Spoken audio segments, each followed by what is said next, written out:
Hello, you guys. Welcome back to my channel. So today I'm here with my mama. Hello. Hello. She is a doctor. आज मैं इनसे questions पूछने वाली हूँ.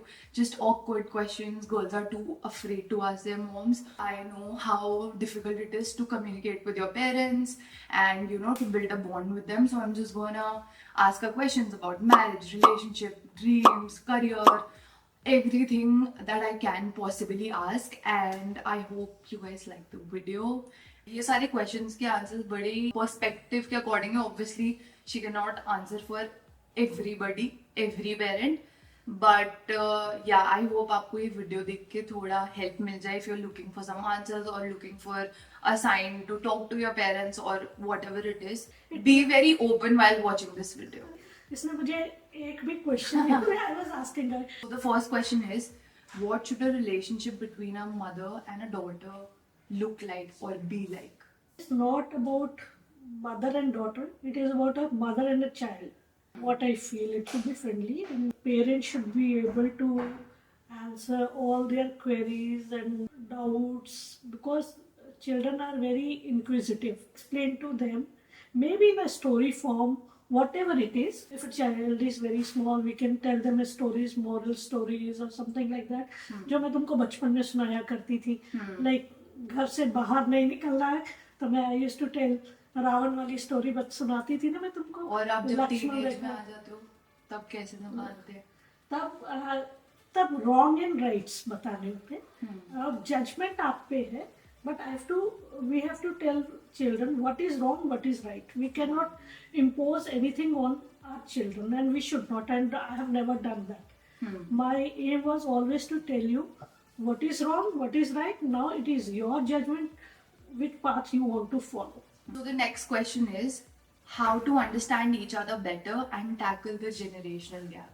Generation gap तो it is always there. मेरे और हमारे पेरेंट्स के बीच में भी था. The times were different. हम लोगों को समझना चाहिए. हम वी कैन नॉट से कि हमारे पेरेंट्स के साथ तो हम ऐसे रहते थे, तुमने ऐसे बोल दिया. बस टाइम के साथ में, जनरेशन्स के साथ में relationships also change, way of living, way of talking, everything change. हाँ, रिस्पेक्ट तो हमेशा रहनी चाहिए, बट ओपननेस में डेफिनेटली डिफरेंस आता है. आई रिकॉल कि मेरा रिलेशन मेरे पेरेंट्स के साथ कैसा था, नॉट वेरी ओपन.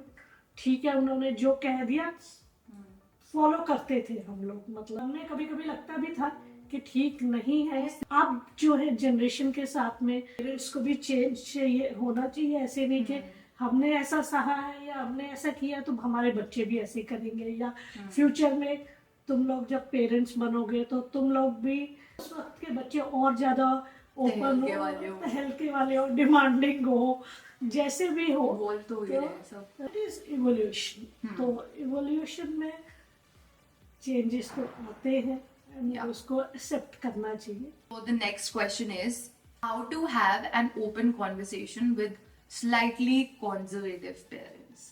कंजर्वेटिव में तो आपको अपना पर्सपेक्टिव रखना पड़ेगा कि that you are going to be happy with that person और कैसे है. इंस्टेबिलिटी नहीं होनी चाहिए.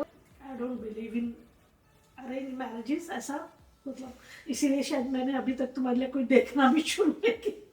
तो मुझे आई एम ओपन कि तुम देखो कि तुमको कौन अच्छी तरह रख सकता है, किसके साथ तुम खुश रह सकती हो. तो मेरे फ्रेंड्स जब पूछते हैं कि आपने अपनी बेटी के लिए लड़का देखना शुरू किया, तो मेरा तो ये था, आजकल के बच्चे खाना हमारी पसंद से नहीं खाते हैं, कपड़े हमारी पसंद के नहीं पहनते, तो लड़का हमारी पसंद का कैसे है. लेकिन हाँ, डेफिनेटली जब तुम किसी को पसंद करोगी और हमसे मिलाओगी ना, मेरी कुछ एक्सपेक्टेशंस होंगी. बिकॉज बीइंग अ पेरेंट मैं तुमको जो है खुश देखना चाहती हूँ.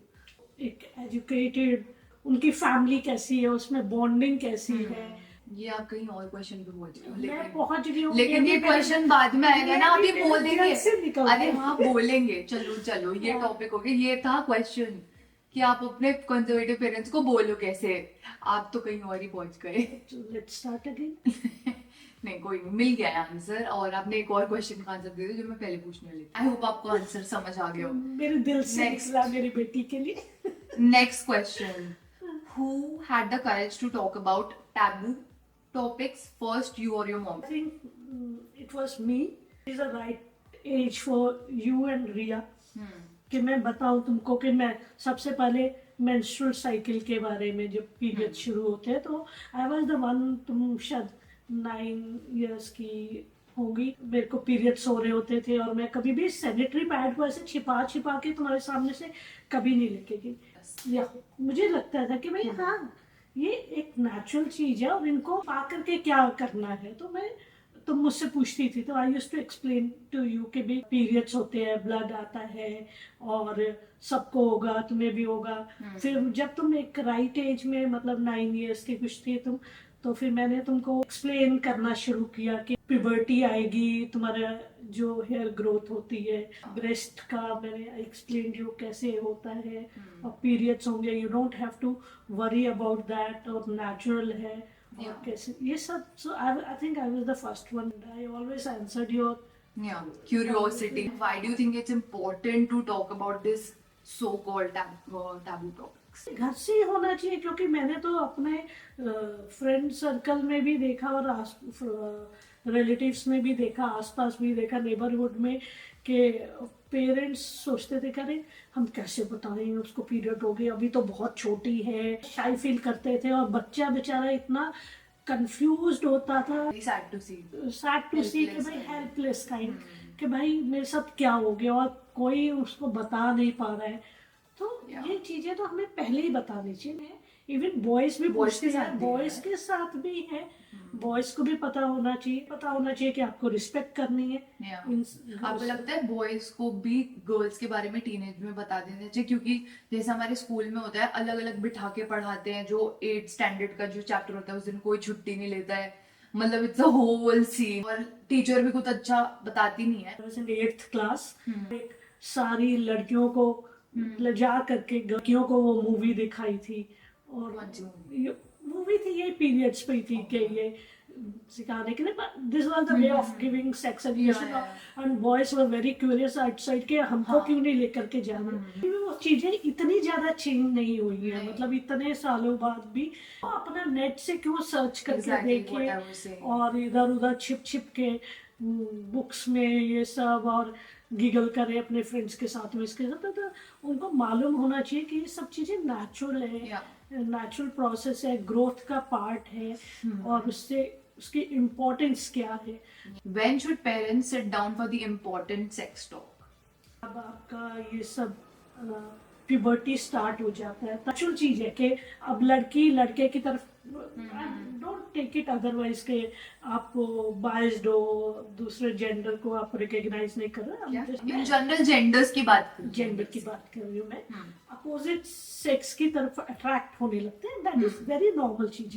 मैंने देखा है कि कई पेरेंट्स जो है अरे उस लड़के के साथ ये रहने लगी है, घूमने लगी है, तो मैं लगता था भाई नॉर्मल चीज है ये, आपके हार्मोनल चेंजेस हो रहे हैं बॉडी में, तो ये उसका ही पार्ट है कि आप दूसरे की तरफ, अपोजिट सेक्स की तरफ या दूसरे पर्सन की तरफ अट्रैक्ट हो रहे हैं, इसमें कुछ बुराई नहीं है।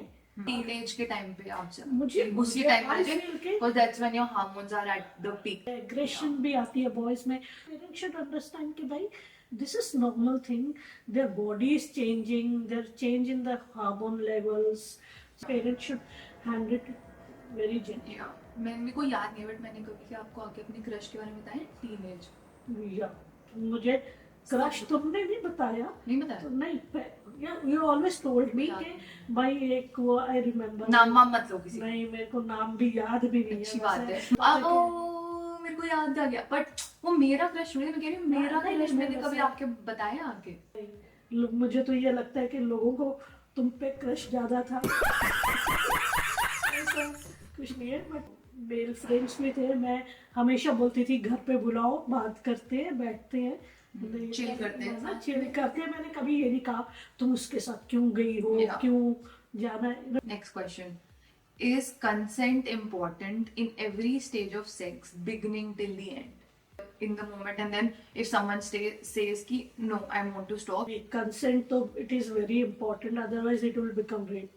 आप मैरिड है या किसी दूसरे रिलेशनशिप में है, Hmm. We should respect each others sentiments, Yeah. तो it is very important. Yeah. Goes both ways, obviously. Yeah. सिर्फ females की बात नहीं हो रही है.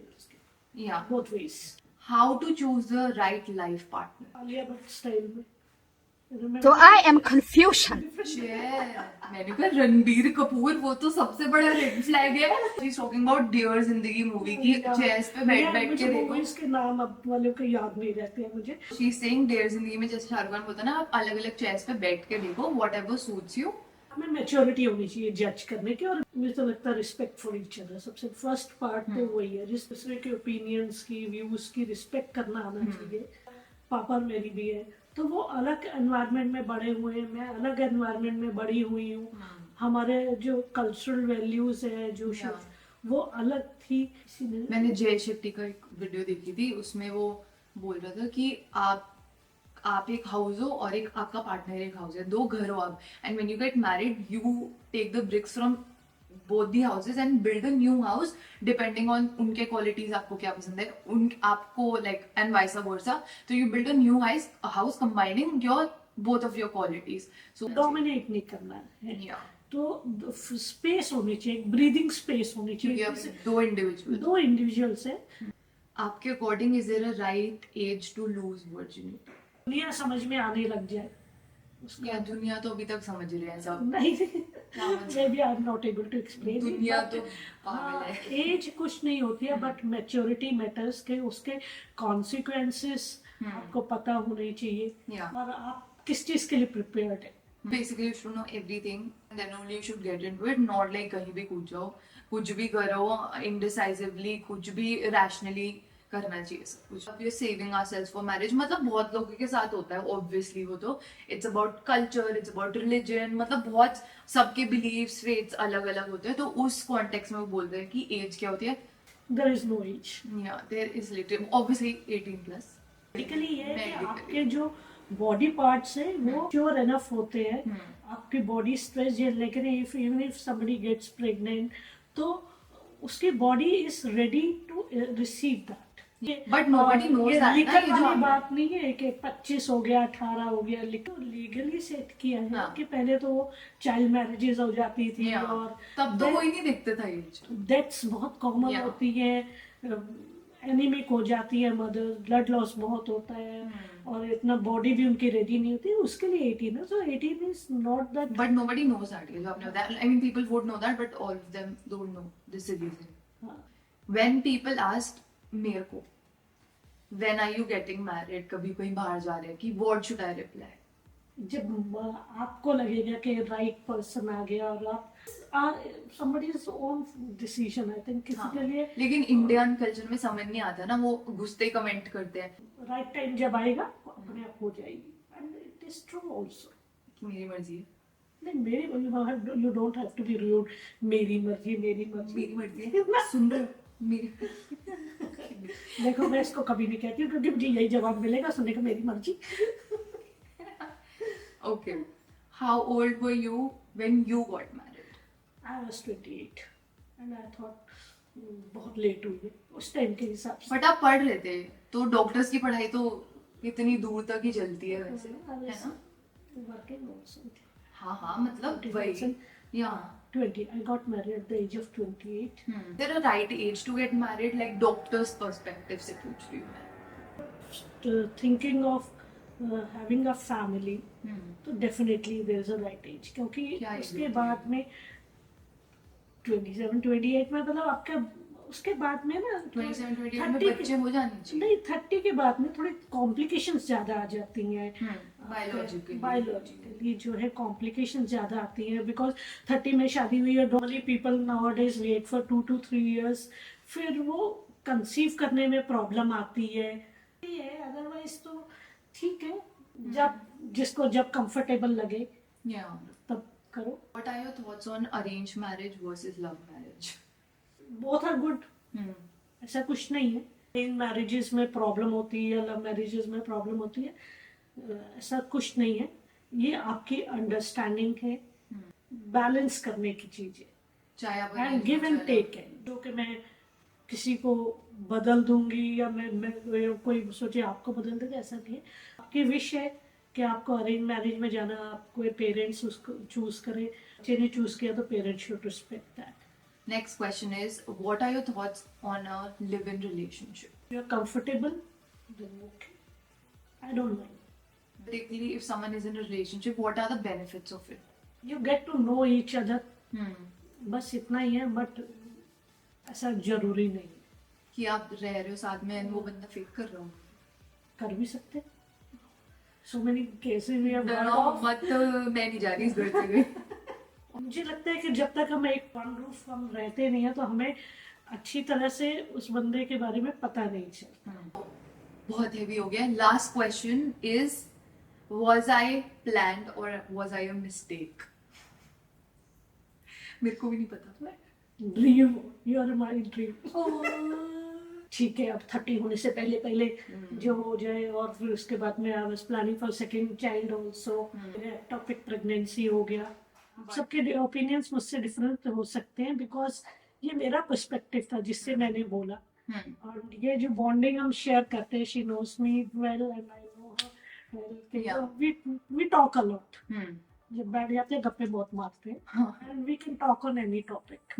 जब छोटी थी she used to speak on contraceptive pills also. Doctors के घर में हो ना, मेरी बुक्स खोलती थी उनकी मैं, तो यही सब होता था. My family members are doctors, तो I am very used to these topics. So I hope these questions will help you. अगर आपको किसी और चीज के बारे में जानना है from a doctor's point of view, you can definitely write in the comments and we'll be really glad to answer them. Yeah. Okay, we'll see you in the next video. Bye.